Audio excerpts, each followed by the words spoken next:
К нематериальным экспонатам относятся и традиционные представления. Из уникальных книг выдающегося тунгусоведа Аркадия Федоровича Анисимова будут экспонироваться в ожидаемом здании Музея музыки и фольклора народов Якутии рисунки эвентийских охотников, позволяющие реконструировать для посетителей традиционные представления эвенков и эвенов о душе, о подтекстах шаманских обрядов. Вот, например, нарисованный рассказ об удачном камлании шамана. Мы позволили себе при видеокомментарии подкрасить природные объекты. На реке Подкаменная Тунгуска и ее притоков на разных берегах живут два рода. Их шаманы враждуют. И вот информант ученого-этнографа из рода Мамоль.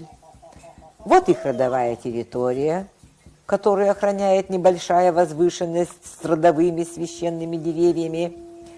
Это Бугады, место совершения родовых религиозных церемоний, охраняемая духом-хозяйкой родовой территории, священным оленем рода и мифической оградой Марыля из шаманских духов-помощников, похожих на ящерицы.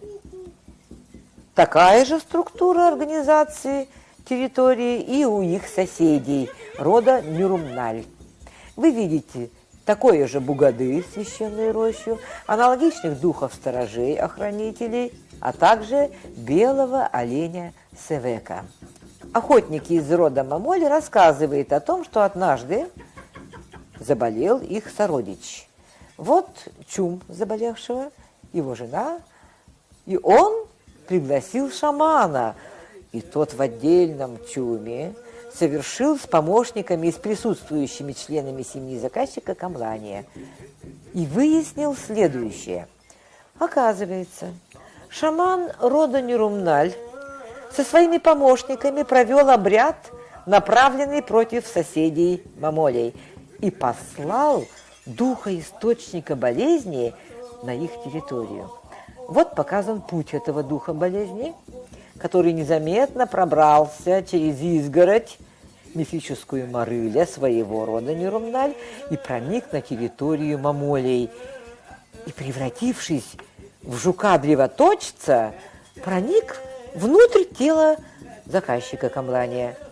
Таким образом, узнав причину болезни, наш шаман начинает противодействовать. Сначала он посылает своих невидимых духов-помощников гуся, кулика. Им поручено выгнать духа болезни из тела человека.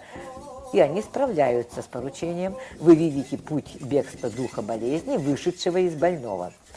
Шаман пускает расщепленную стрелу, чтобы схватить этого духа, но болезнь бежит дальше. Шаман кидает невидимое копье, вновь безуспешно. Шаман посылает своего духа-помощника сову, которая проглатывает духа болезни. Вот червячок нарисован уже внутри совы и несет его к выходу проруби в Нижний мир, чтобы выбросить его туда через анальное отверстие. Итак, дух болезни схвачен, выдворен, заказчик камлания выздоравливает. Далее начинается месть шамана рода Мамолей. Он посылает своего духа-помощника, двухголовую щуку, которая плывет по реке Подкаменная Тунгуска, проникает в чум сородича шамана рода Нюрумналь, крадет его душу и уносит в неизвестность. Вот душа, похожа на яйцо.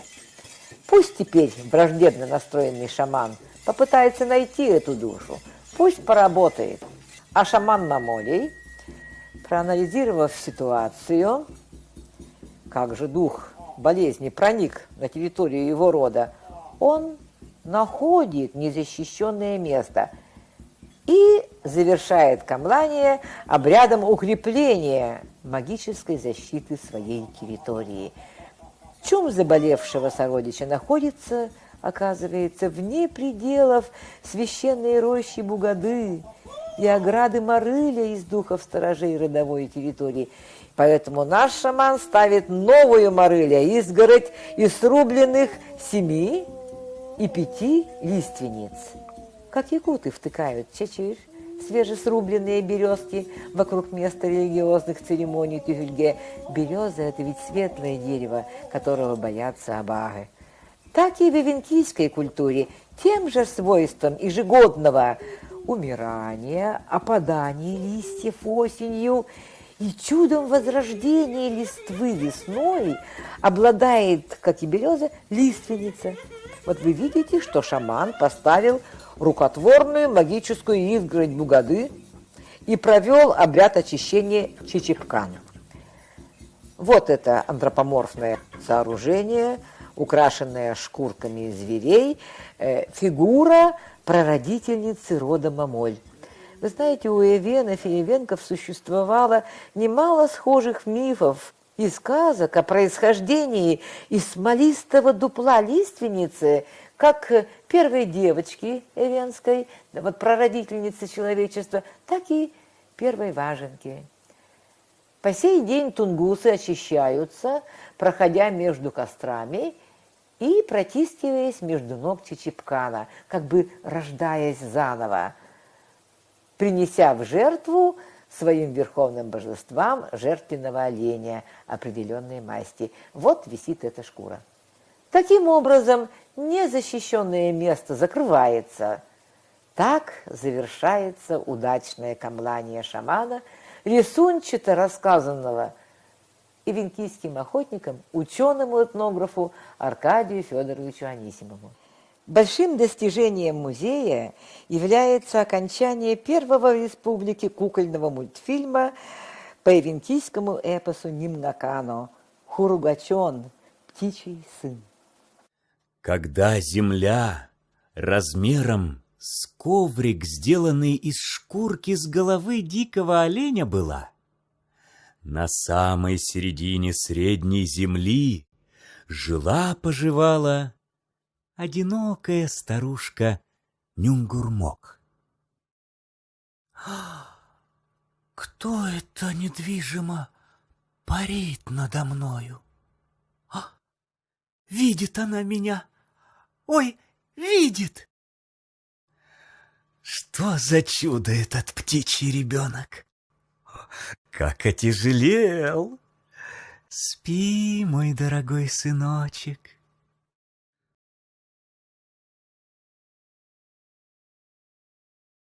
Вот ты какой лук, аланга!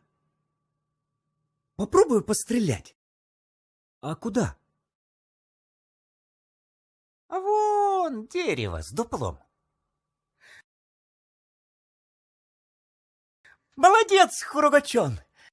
С этим луком ты станешь отличным охотником.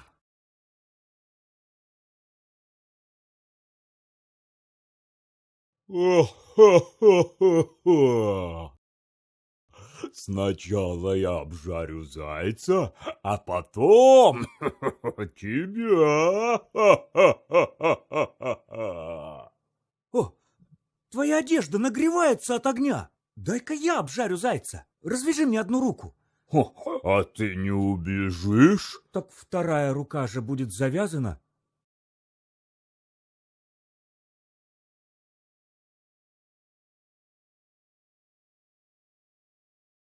Стой, куда ты? Вкусно обжарил. Спасибо!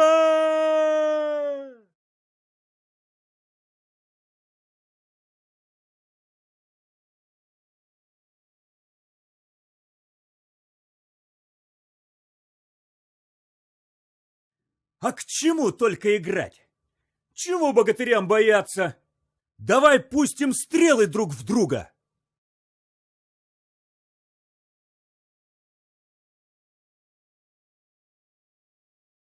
Только 3 богатыря осталось.